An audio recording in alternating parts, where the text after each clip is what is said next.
Every long-standing organization eventually reaches a moment when the next generation of leadership steps forward. Founders create the foundation, but it is later leaders who decide whether that foundation survives the pressure of a changing world.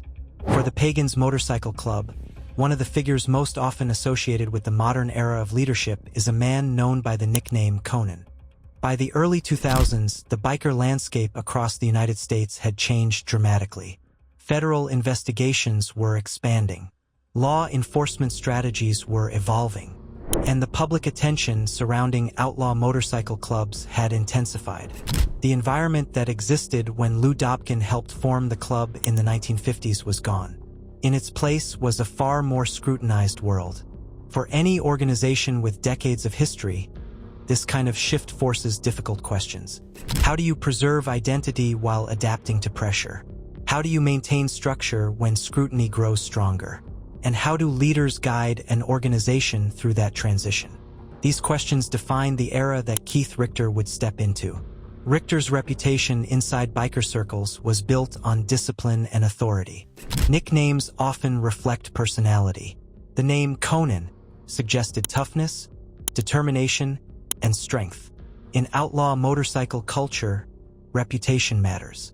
Leaders are expected to command respect not only within their own chapters, but across an entire network of members. The structure of motorcycle clubs relies heavily on hierarchy. Local chapters operate with their own officers, but national leadership influences direction across multiple states. By the early 2000s, the Pagans had already spent decades establishing presence across the East Coast. Maryland, Pennsylvania, New Jersey, Delaware, Virginia, other regions followed over time. Expansion brought strength, but expansion also brought complications. With more chapters came the need for stronger coordination. Leadership had to balance growth with discipline. Internal disputes had to be managed. Territorial tensions had to be carefully navigated. In that environment, strong leadership became critical. Richter eventually became widely associated with national leadership roles connected to the club. Law enforcement agencies across multiple states began referencing his name in investigations connected to biker activity. Public reports described him as a central leadership figure within the organization's modern structure. Increased attention from federal authorities had already begun shaping the biker landscape by this time. Task forces focused on organized crime had expanded. Multi-state coordination among agencies had become more common. Investigations involving outlaw motorcycle clubs often stretched across several jurisdictions. For leadership figures, this meant operating in an environment where scrutiny was constant. Decisions carried consequences. Public incidents could trigger investigations. Internal disputes could become national headlines.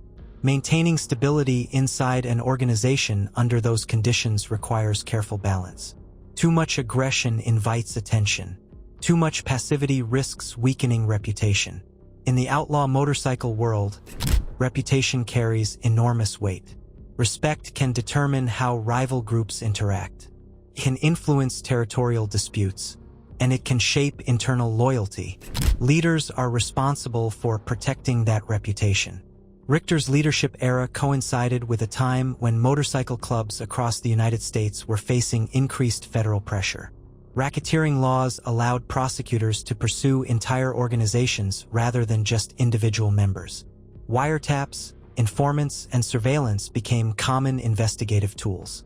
These strategies were designed to disrupt structure. For long-standing clubs, the response often involved tightening internal discipline. Communication became more cautious, meetings became more controlled, and leadership became more centralized. This environment required leaders who could maintain unity despite pressure from outside forces. Inside any organization, unity depends on trust. Members must believe in the leadership guiding them. Chapters must remain aligned with broader strategy. And internal conflicts must be managed carefully. Richter's role during this period reflected the importance of leadership in maintaining cohesion across a widespread organization. Public reports, indictments, and investigations connected to various biker groups often mentioned his name as a figure of interest to federal authorities. But inside the club culture, Leadership is defined by loyalty and respect from members.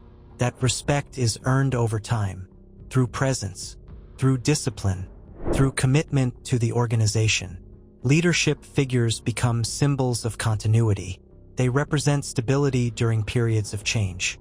And the early 21st century was unquestionably a period of change for outlaw motorcycle clubs. Technology had transformed law enforcement capabilities. Digital records, surveillance systems, and coordinated investigations made secrecy more difficult. Media coverage amplified incidents instantly.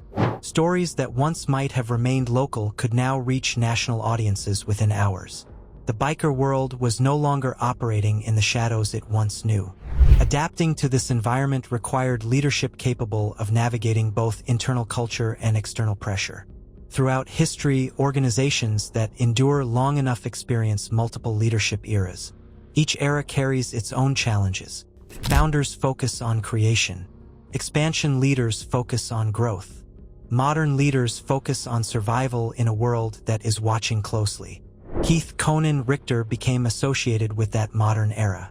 His leadership period represents the transition between older traditions and a new environment shaped by surveillance and federal coordination. In that environment, endurance becomes the true measure of strength. Outlaw motorcycle clubs have existed in the United States for more than 70 years. Many have disappeared, others fractured. Only a handful remain widely recognized. Their survival depends not just on loyalty from members, but on the ability to adapt. Leadership determines how that adaptation happens.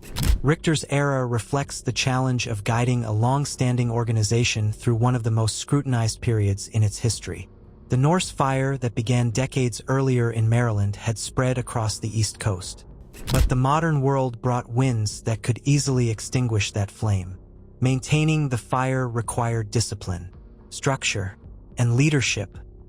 Conan Richter became one of the figures most closely associated with that responsibility. Yet the story of any organization is never about one individual alone. It is about the roles that sustain it: presidents, enforcers, members, and sometimes those who turn against it.